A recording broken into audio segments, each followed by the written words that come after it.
Toilets are the very representation of civility. Areas dedicated specifically to secreting waste are present among all life, including humans, though it is only relatively recently that we have made commonplace the use of the height of sophistication. Oh, isolated throne, boasting exploitation of hydrodynamics, preventative chemical measures, and remarkable civil engineering. Truly a display of our species' collective agreement that it is the most holy of rituals. Dark Souls presents an array of circumstances, the main indicator of a bathroom's arrangement. Lost Izalith will think different as to what constitutes a lavatory in, say, Anor Londo, Moss Hictor. It is my divine duty to review the state of the bathrooms of Lordran, with each being ranked by the following criteria. Facility, the practicality, tools, and honor at one's disposal. Luxury, defined by light, space, and dignity, setting one's pride at ease. Humility, an antithesis to luxury, but a grounded demeanor provides comfort. Secrecy, one needs an intimate seclusion while vulnerable. Each of these will be ranked 0 to 10, with a bonus system for breathtaking views. I'll be progressing chronologically through an otherwise ordinary playthrough to present each case, area by area. Toilets.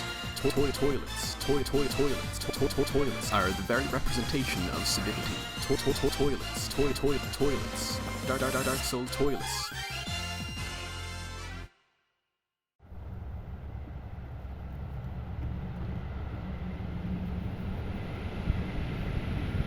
The spawn room infamously depicts 2 chamber pots provided by the now long insane asylum workers, with coprolites in them. A secluded cell, sadly not padded, makes for a decently quiet interior, which is illuminated by a girthy beam of light directly into the middle.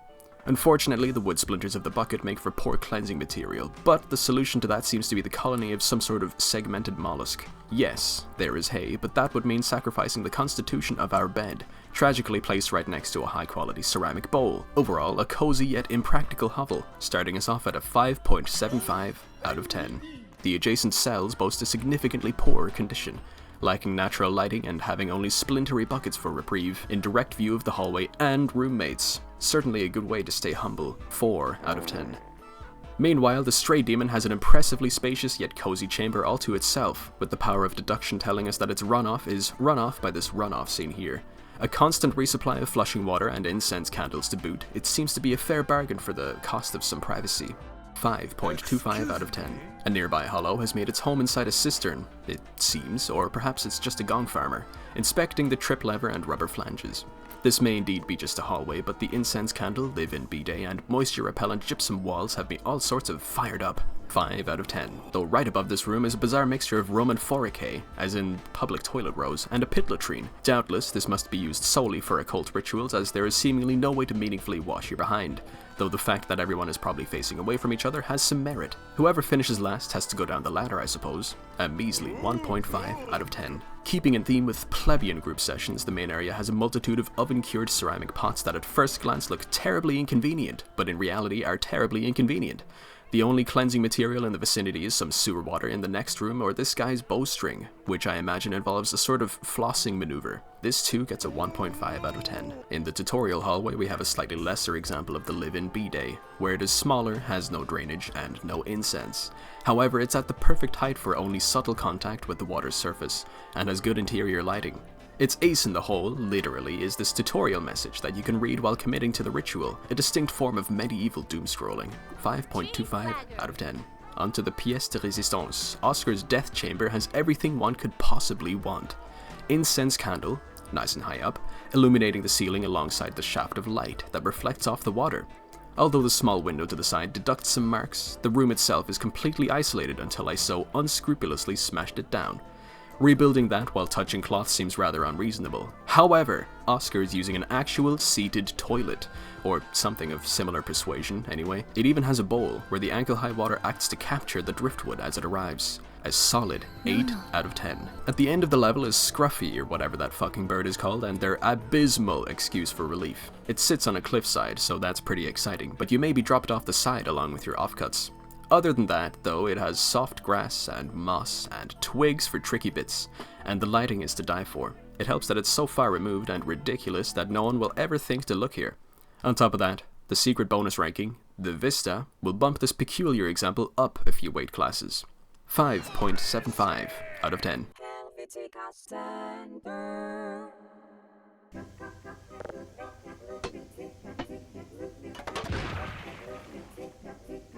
crestfallen knight has already assumed the position of doom. The poor guy has probably been kindling the flame in his descending colon for quite some time now. There is a well right next to him, but seemingly out of fear, he doesn't dare go near it. The previous guy got confused as to how he should orient himself and perished before figuring it out. And with this being right in the middle of the hub of Lordran, gives it a shocking minus 0.5 out of 10. Crestfallen is running out of options, and fast. Behind the tree is another awful choice, where the ceramic pot is not only shattered, meaning a single bout could end up with you cut in half, but it has been weathered by moisture and plant life. He could climb in and fertilize the plant in here himself, but what would he wipe with after that? The algae, I suppose. 3 out of 10. Crestfallen is turtle-heading now. Quick, let's check Anastasia's abode. A rudimentary cell wall prevents access to begin with, but let's give it the benefit of the doubt. If inside already, there is only one action, with a one-time use. Once the deed has been done, you are trapped essentially forever. Maybe that's why Anastasia doesn't want to speak or move, made worse by Lautrec. The leaves are mostly out of reach, meaning anthrax on the cast iron bars are your only solace. 2.25 out of 10. Frampt may like looking like Zordon coming out of his impluvium, but we all know what this shallow rectangular pool right next to the Lorarium really is. I've never seen a design where the lid is underwater and opening it is what flushes it, but fuck it man, at this point let's just do whatever. The wretched bird watching is confusing in its own right too. I'm not sure whether I should be comforted or scared by its presence. 5.75 out of 10. Scrappy's second nest is similar to the previous one, only it is much larger and in a much more terrifying location. I would give it the same score, including the bonus vista, but I will have to punish it for the fact that the view in question is of Lordran's actual toilet. The grease trap of grease traps. I can see the smell from here. 2.5 out of 10. Crestfallen didn't make it. If he did, I imagine he would have liked to use this here wilder spot. With a secret entrance and a secret exit, it really brings you closer to the Naked Snake experience. Take a corner that appeals to you, perhaps this one that overlooks the smoke spot, and make use of the soft ferns peppered throughout. 6 out of 10. Finishing off Firelink is the aqueduct. I don't know if this guy made it or didn't, because I don't quite understand how it functions. Being an archaeologist who does digs in Malaysia, I can infer that the constant stream of running water seemed to be a convenient B-day, but ended up being a 1000 psi enema. Prep this man. He needs to study for the rectal exam. 4.5 out of 10. The oldest known example of a sewage system is believed to be the one found at the city of Mohenjo-Daro, also known as the Mound of Dead Men, in Pakistan, 4,500 years ago. Underneath the start of the level, we have a case of lost potential. A sturdy home with a cozy interior, almost perfect, were it not for the fact that someone destroyed the toilet, obliterated it. The criminal was apprehended by his own guilt, and he died of cringe over on the windowsill, but this transgression will never be forgiven. Nearby, we come across the industry standard of Undead Burg, a strange arrangement where an excellently prepared fire cure ceramic pot and a wicker basket are balanced precariously on a bench.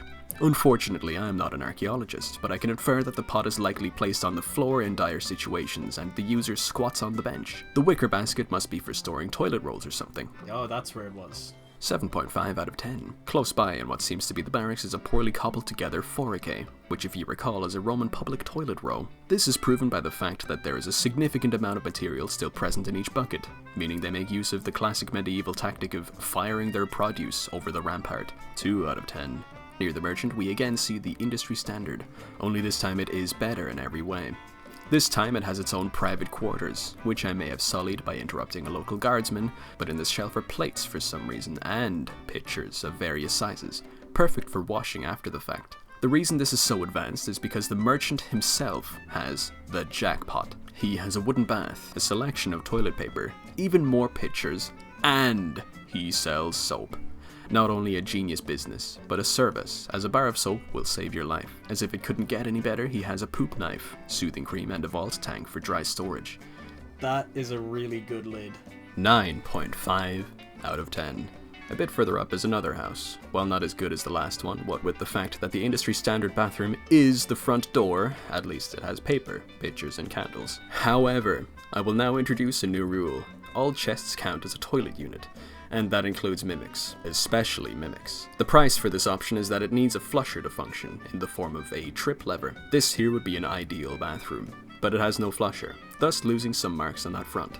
7.5 out of 10. In keeping with the chest being a toilet, this upper-class residence has a blood-stained rag for use nearby, a real sign of the aristocrat. Looking around, there are usually 1 or 2 rags per household that are displayed for all to see, and as an archaeologist doing research in the Olduvai Gorge, I infer this as being a display of social standing and wealth, no doubt about it. Sadly, the toilet itself is in the worst place imaginable. 0.75 out of 10. Tourist Demon may look like a nice guy, but don't let him fool you. He's actually pretty chill, and a civil engineer at heart. He invites the populace to the upper rampart periodically to hold a vote as to who should be the mayor, and he wins by a landslide every time, due to his pragmatic and hands-on approach to the housing crisis. The appearance of his arena kinda gives it away, but yeah, he obviously is carrying the bricks down and using our natural rectal cement to create homes for the downtrodden. Duh. That's how they've been building all of Lordran, by using shit as cement. 5 out of 10. Somebody tell the lore buffs that I know exactly what Solaire is. The view should give it away on its own. This helmet, suspiciously chamber pot shaped, is actually his porta potty. You can even see remnants of the material he has failed to get rid of, whether unintentional or intentional. Knowing him, he left that shit there on purpose. That's poo. Skid marks. 5 out of 10.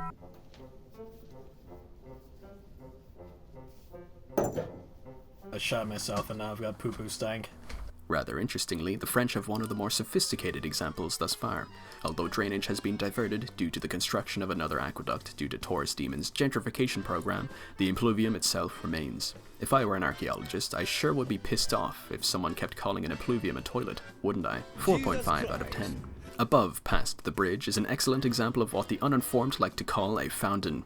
Clearly this has been designed with defecation in mind, as has everything on planet Earth. If Taurus Demon hadn't reduced funding of the government electricians, the pump for the bidet would work, so just pretend it does. The drainage is also controlled by electricity, which explains the absolute despair of the locals outside who have to make do with ferns. 6.5 out of 10. Flusher. Underneath the portcullis of the parish is evidence of a terrible happening, which is the first indication that Miyazaki front-loaded the hell out of the toilets in Dark Souls for some reason. The nearest one being in Andre's workshop, right up in his workstation. Being the blacksmith he is, he's rubbish at woodwork, so all he could muster was this splintery seat for laying his firebombs. He didn't even bother cleaning it, but that might be because his roommate is a bit too caked up to act normal around him. He should stick to making steel lids. 4.25 out of 10. In an imaginative spin on porta potties and classic outhouses, Lordran Incorporated presents the Porta Barrel. The design is very human, seeing as it's barely tall enough to cover your chest, and it has nothing to offer beyond that. A volunteer shows us the practicality of this idea. Clearly, dousing your footwear in your own fluids is an offer you can't pass up. 1 out of 10. I'm sure Michael Zaki intended for the gargoyles poses to remind you in some way about the squat stance, be it to scare you or to entice you to let loose. Whatever the case, at the top is the future. You thought that bell was purely to lay down a fire beat. Well, in reality, this flusher activates the bell's vibration technology to instantly vaporize anything you have laid down. Sadly, this involves announcing your actions to the entire world in the process. 3 out of 10. I'm unsure as to why this called to me so much, seeing as it's on a main path, and under constant attack by irate bushes, but this spot here just speaks to me.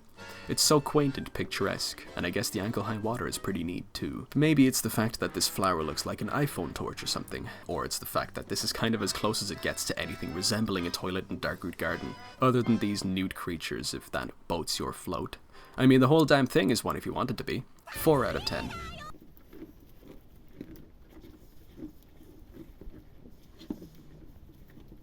Dumbass of Magic Land, I suspect, is the guy behind the Porta Barrel, seeing as there is a limited edition Sternum Crusher 9000 with a dead dude conspicuously in the same room as him, even though there are other empty barrels to use in here. Either way, I want every hedge to fund this man.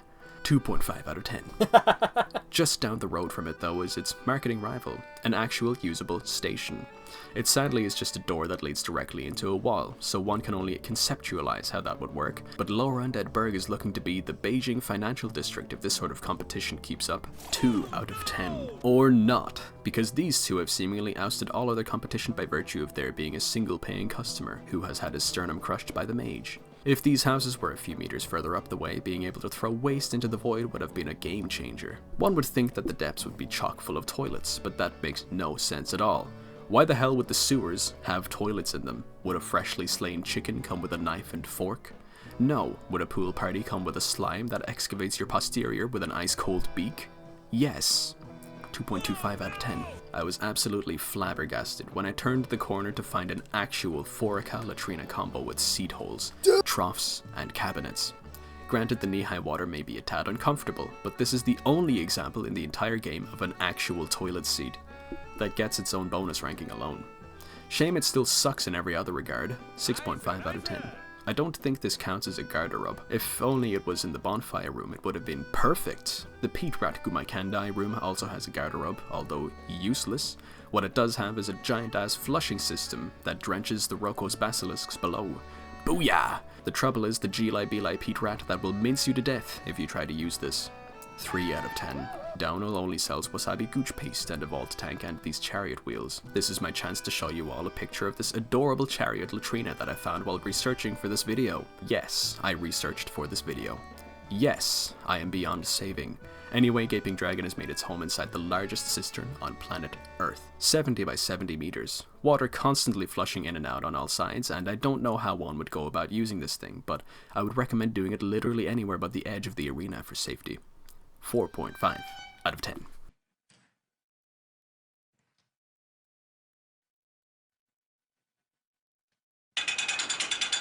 Blighttown's residents are evil for the sole reason that their industry standard is this vile bastardization of the ceramic halo. Instead of considering ways to discard waste, they simply let it pile up inside the pot for reasons beyond understanding. To be fair, they live in Lord Rand's septic tank, if the depths are the Cloaca Maxima, and I suspect that Anor Londo is the bowl itself. In any case, I expected better of these folks than minus 1.5 out of 10. Yeesh. As for the cesspit, one could argue that the job opportunities for gong farmers are off the charts, but I would argue that this enormous pit latrine has instead become a marvel of biodiversity, which feed off of excreta, and may end up cleaning you too. I really don't want to find out what sort of titanic creature used this as a respite. 0.5 out of 10. This hollowed out log in Ash Lake shows fossilized evidence of a catastrophic event. As an archaeologist, this is proof that Atlantis is actually ancient Albania, despite the Hydra threatening to use its 1000 psi B-Day abilities, which is welcome in its own way. The log proves to be a sturdy fortress and safe from prying eyes. With the pristine waters of prehistory and sterile fine powder sand, what else could you want? 7.5 out of 10. The clams are intriguing in their own right, but we will address that for the Crystal Cave segment because the late game needs some padding. Far from being the only creature here, the Mushroom Demon and Basilisk have dedicated themselves to the upkeep of this lovely little nook. However, they are respectful of your privacy. Shroom Guy will destroy anything threatening your solitude, and the Basilisk has its own built-in Moroccan vanilla incense. 7.25 out of 10. Most impressive of all, though, is the ancient dragon at the end of Ash Lake. The reason it has separated itself from the flow of time and perched itself here is because it is sitting on the coolest looking throne imaginable. In the center of this cool ass tree is a stump of spalted beach with a built-in hole, surrounded by both sterilizing powdered sand and crystal clear mineral water. Best of all is that by rubbing the seasoned branches, the aroma of the sap activates your third eye. 9.25 out of 10.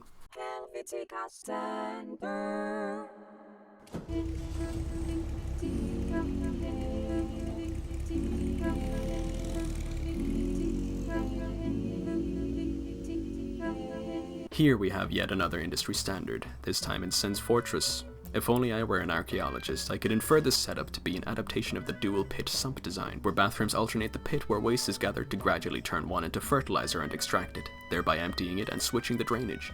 In this case, it is 3 pots of varying sizes. Undoubtedly to remind us how lucky we are to exist on this planet. 3.5 out of 10. Further up is this questionable design where the unit sits right in front of a pressure plate that lets loose a few steel bolts. In theory, this coupled with the axe traps prevents intruders from approaching the user for whatever damn reason, resulting in a fatal encounter. I don't know what was going through the man-serpent's minds while creating this, but I'm sure that the last thing going through this guy's mind was a torrent of arrows. -1 out of 10. A far better example of a bathroom is near the second encounter with Sigmire. Granted, the way to get there is behind a comically large boulder, but the other edge of the sword is that it will be difficult for enemies to catch you off guard. Nestled in a dimly lit corner, behind a row of statues with their hands out to hold toiletries, it really isn't as bad as it looks. 5.75 out of 10. Though it immediately gets done in by the Mimic Room, which has the boulders, the statues, the industry standard, and a mimic.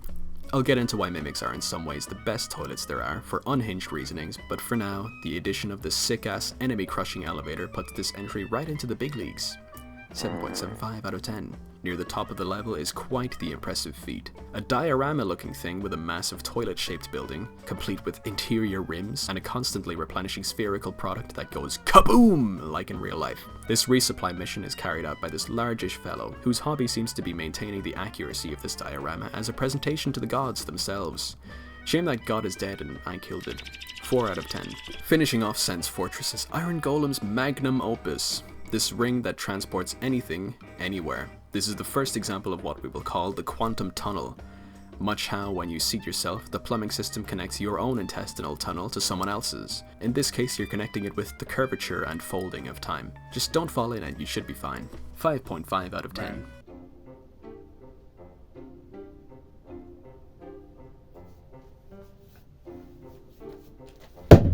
As I suspected, Anor Londo is the toilet bowl of the world, proven by the fact that the Pantheon shits on the populace constantly, and that it totally looks like one too. When brought into twilight, the area gains a certain tranquility, an air of total silence and rest. Take this example, tucked behind the statue of Ornstein. It may not be very practical and it may not flush, but imagine the stillness as you take all the time you need here, knowing there is nobody around. 6.75 out of 10. By the Smo statue is another one, but right beside it is a mimic. Mimics are chests, and chests count as a toilet, though it needs to flush as a trade-off for such status. But mimics are sentient, and if you get past the pain of sitting on its teeth, it can use its tongue to cleanse you halfway to hell. It functions for a subsequent washing of hands, though questionable. They possess the tools that regular chests don't, bringing this spot to a well-deserved 8.25 out of 10. And now we have the industry standard of Anor Londo, excluding the 2-in-1 mimics, in the form of a terribly uncomfortable but dazzlingly prepared ceramic high urn. While it may be extremely appealing to the eye, it has no evidence of having ever been used, either because it is in no way ergonomic at all, or Anor Londo has been deserted for the past millennium. Other than these painting guardians, of course, who just so happen to be cloaked in white linen. Make of that what you will. 4.5 out of 10. On the other side of the painting room is a fairly dull-looking unit with seemingly no way to actually get to it, but that matters very little, when simply looking slightly to the left. The addition of this marvelous statue really makes this an amazing chest. But 8 out of 10. Lightning round. This little thing by the starting elevator. Giant blacksmith's personal portage. Solaire Yowie bonfire industry standard. Double mimics on second floor. Dragon head room industry standard. Chest ahead industry standard. Gwendolyn's secret throne. Before we go into this painting, just imagine you are using this princess bed to rest your weary noggin. You get up in the middle of the night and you're presented with this. Windows slightly ajar. Bathing this stupid urn in a wash of moonlight, and then you fall over, fracturing your collarbone and dashing your chances of ever winning the Go Soccer tournament. 8.75 out of 10. Dreaded bone wheels at first glance. An ingenious butt scraper in actuality. This dank-ass pond at the bottom of the ladder is certain to give you E. coli of enough varieties to get you kidnapped by Cambodian government agents, but that can all be forgiven by this incense stick, placed at exactly the right height for optimal stankage. Oh, and it flushes. 4.25 out of 10. A comparatively horrific industry standard is this shattered, splintered, rusted, and completely frozen barrel, with zero biological remains for understandable reasons. It's so bad that it piles up, and these poor sods are all backed up. And this Andre lookalike just turned into stone and died. Sure, there may be some unfrozen ones, but once bitten, twice shy. Minus 10 out of 10. Priscilla's Arena gets an 8.5 out of 10. Incan nobles engineered their Mayikunawasi to drain down the slopes of their mountainsides. Valley of the Drakes is way too stuck in the past, both lore-wise and washroom-wise. This literal hole in the cliffside is genuinely the best it has to offer. So we will ignore this and move on to Darkroot Basin. Get it? Potty humor. Poor Havel, as you can see, has been holding it in for centuries, right next to the biggest toilet bowl I have ever seen. Someone's using it though, meaning it's time to apply a tourniquet to their neck. An inflow of several hundred tons per minute from this waterfall, an inlay for ease of access for any life form, leaves of all varieties, and once the DLC is activated, the pit latrine format is turned into our second example of quantum tunneling. Truly remarkable. 9.5 out of 10. Some honorable mentions. This adorable refuge under the bridge seems to be where the forest guards do whatever they need to do. 4 out of 10. And this pond by the mushroom folk has this awesome design where the water comes up into the chest cavity to create a water bowl. 6 out of 10. Moving on, Siv's Arena has both inflow and runoff, though not nearly as substantial, but that means it's quieter. And although there are lots of leaves and ankle-deep water for one's convenience, I don't imagine that literally shitting on people's graves is a very dignified approach. 4 out of 10. New Londo possesses a truly pathetic example of a standard unit. Weathered by greasy moss and surely damaged by moisture and lack of maintenance means that the absolutely insane are seen praying to it and reviewing it with a stupid YouTube video. Because it is only able to splash your ankles with poo, you may end up like this silly bastard who ended up stuck and perished. Slightly better is Rickard's crib, which has no way in. To play devil's advocate, let's assume Rickard's identity and embezzle his demented grandmother. Clearly this is as safe as it gets, and as quiet gets, but what the hell in Clart will you do once you've done your business? Throw it out? Sculpt something? I have no idea what Rickard actually does as an NPC, but I think I have a fairly good idea now. 5.5 out of 10. New Londo has 2 elevators, which I will review in unison due to their being so similar. Equipped with a flusher and a huge bowl of water puts the technology of these bad boys leagues ahead of the competition. Holding it back though is its greasy ass walls and lack of aftercare, not to mention the aggressive denizens of this cursed ass area. 5.75. New Londo so far has had the absolute worst selection imaginable, as evident by this poor bastard who died while just doing it off the side. To honor him, I will now flush the largest toilet to ever be flushed in the history of fiction. In doing so, we have now revealed a much more attractive gallery of thrones, like this genius use of the industry standard behind a commercial unit, making use of the moss growing on the walls of this room at the end of a hidden catwalk. 7 out of 10. Okay, wow, that was a total lie. The only other remotely appealing toilet in what's left of New Londo is the boss room itself. You do need to fight 4 kings while clenching, and you need to desecrate Artorias' grave, so it is also far from being dignified. The trade-off is that in making use of the boss room, anything excreted would simply disappear, along with any need for post-cleansing. Even if that wasn't the case, Cath can and will make himself useful. 6.25 out of 10.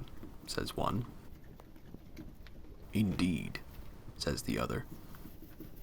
The archives start strong with their highly advanced technology being displayed in the front room. I don't know if this is meant for personal use, as it is an IKEA, but it seems this company's standard issue is this sundial looking thing, with a gyroscope underneath for comfort and balance. No idea how this thing works, but having used it myself along with its flusher escape elevator combo, I would give this a clean 7 out of 10. The interior is a certified thoroughfare of plumbing ingenuity. These weirdly shaped urns that I will not comment on are but a droplet in the ocean compared to the war room, filled with countless gyroscopic units and this unique placement of these Lordran incorporated chests, all brought together by this elevator that flushes absolutely everything, I imagine. I couldn't possibly rank all these, so I'll just lump them all together for now. 6 out of 10. By Seath's bedroom is this beautiful but unfinished wooden latrine. High seat with stylized armrests, a cabinet for, I think, trunk storage, and a genuine trip lever.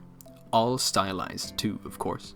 It's a damn shame it doesn't have the final component, that being the hole in the top so it can actually be used. I believe the reason behind this is because Seath has been dealing with a bad case of Hungarian food, as seen by the chest underneath him, but goulash is delish, so I can understand not finishing this. 9.5 out of 10. It's really beyond me why this impressive piece of machinery is situated right in the center of a panopticon, but let's just appreciate the device for what it is. Disinfectant brass seating, snakeskin toilet roll, titrated runoff, and what looks like a sophisticated cistern mechanism with fill and refill valves, a chain and flapper, and some pretty solid metal gears, all with a personal flushing butler. The song it plays is rather sinister, all things considered, as well as this mildly threatening toilet keeping watch over the other one. 3 out of 10. One may think, hasn't the archives been lacking in toilet paper? You're stupid. That's a stupid thing to say. It's a fucking library. It doesn't matter where any chest is, there's an overabundance of knowledge, and it's my duty to use up all the paper to quell the injustice against the 0.01%. Let me start behind this bookcase, which is opened and closed using the flusher for this Avengers lineup in a dark corner. Butt plug urn, gyroscope, chest unit, and another lovely one from upstairs. Really the only thing I can think of that went wrong is the lighting, but holy hot damn is this golden. 9.25 out of 10. Directly beside this room is something of similar stature. It's larger and brighter, though it has less variety as the previous encounter, at the price of having a mimic at its disposal. It even has a secret mount nestled behind a bookshelf, but because the flusher instigates an assault with the Lally Lulelo, it isn't quite as subtle either. Still a solid entry though at 8.5 out of 10. The exterior of Seath's bathroom is full of these clams, who I mentioned earlier and are notably bowl-shaped. Their interior looks firm but soft, and their horns act as handlebars for ferocious encounters. If that doesn't float your boat, fuck you, and the crystal is a quantum tunneling device, bringing it to an astonishing 1 trillion out of 10.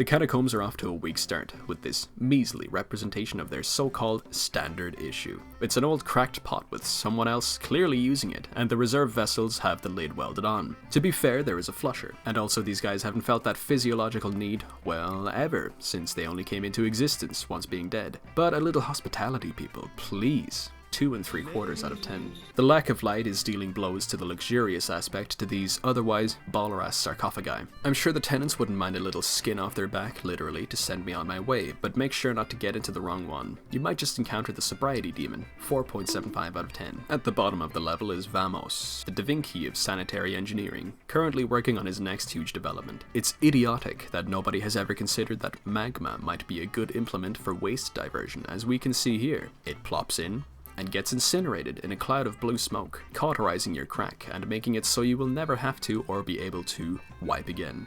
9.5 out of 10. If I were an archaeologist, I would ask you to please not be fooled by actual ones telling you that impluviums are not in reality used for such vulgar purposes. But monkeys we are, and vulgar are monkeys. So once you cream pinwheel to pieces, you can make use of the mountain of incense, tissue paper, and perhaps pots to make one hell of an experience in the coolest cubicle I have ever seen.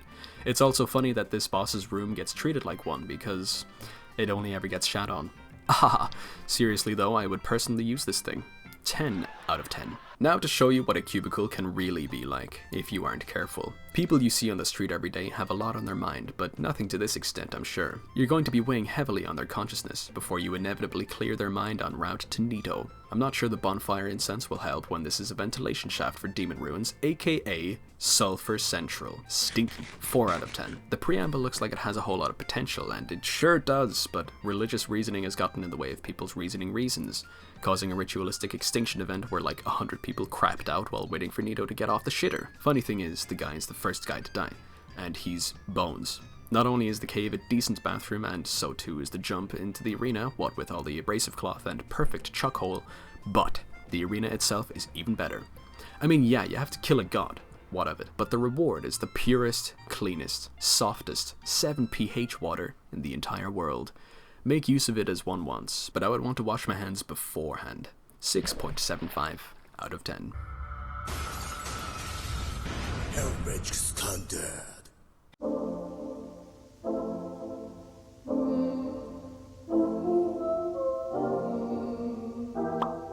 I would first like to address the lack of facilities in Demon Ruins. The reason for the housing crisis is likely due to the tourist demons shacked up in here, but I think it has something more to do with the fact that nobody can even reach this shit up here. Where are the staircases going? And even if anyone could, there is nothing furnishing the insides, and certainly no wash closets either. Minus 100,000 out of 10. Ceaseless Discharge has earned his name through entirely different means within the confines of this video. The burning, searing pain has become ever so relatable, however. As it stands, this guy stands and just goes straight ahead. No wonder this whole area reeks of rotten eggs. Some Nivea yogurt may do the trick though. Minus 3 out of 10. The chest containing the Chaos Ember may well be on a doomed path full of rockworms and tourist demons, but if you make it, you will have the worst, most discomforting experience of your whole life, since you will then have to make your way back with your crack caked in your own effluence and searing 40 degrees Celsius heat at 90% humidity. Good luck, soldier. Minus 5 out of 10. I would rank this secret rockworm hole, but fuck you. It gets no ranking because you can't even get in or out. Instead, we'll move on to the biggest toilet lid I have ever seen. If we get the bowl of Anor Londo, the water supply of Darkroot Basin, and the lid of Lost Izalith, we have the Lance of Longinus on our hands. That's not all. On the inside of the gigantic lid is another toilet. It would be poetic for Lost Izalith to be shaped almost exactly like a toilet, bowl and everything, but so is Anor Londo. Then again, Anor Londo is trash. Fuck it, this gets a ranking, 0 out of 10. Yet again, we have the worst possible location for a lavatory. In the middle of dozens of Gyat demons, in the middle of a magma lake, in the middle of a smelly-ass toilet-shaped building is a single unit, which doesn't flush. Again, how are you going to survive beyond using it? Minus 2.5 out of 10. Wow, the best score for Demon Ruins so far has been a 0 out of 10, for something that doesn't actually count. This is different though. It has only been teased once so far in the intro I animated, but there is one more enemy that serves the same function as a mimic. In this case, you are both the user and the product. Chaos Eaters have always been toilet shaped. The tapered bowl, the fact that they flush you, the built-in bidet arms, the blub blub blub noises, the rotating chasm of teeth, The countless eyeballs that pierce your soul, they are just perfect for the job. It's only natural to give them a 0 out of 10. Lost Izalith, which looks like a toilet, has toilet monsters, and the area boss has you flushed down a drain. What did Miyazaki mean by this? Bed of Chaos is what happens when you get food poisoning at 3 in the morning due to drinking a rotten, unpasteurized goat's milk protein shake. This actually happened. The goat whose milk is in question is actually the one you've been seeing. This white one, called Penelope. In a very roundabout way that I won't explain properly, this is linked to the origin story of this channel. Oh yeah, the review. I mean, it looks like one. And the fight is a steaming pile. 0 out of 10. Moving on.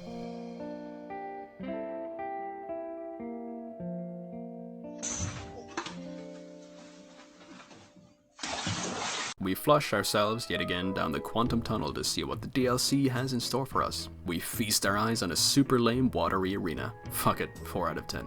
And onto greener pastures. Calameet's arena holds within it the coolest singular toilet unit of all time. A classic Lordran incorporated chest, situated a few inches deep in a pond, providing a water surface for sanitation. Oh yeah, and it's behind a goddamn waterfall. One of 3 waterfalls, in fact, meaning this bad bitch drains like no other. What would have been a 9.75 out of 10 gets bumped to a 10.25 out of 10. It'll take one hell of a toilet to beat this now. I couldn't help myself with the next one.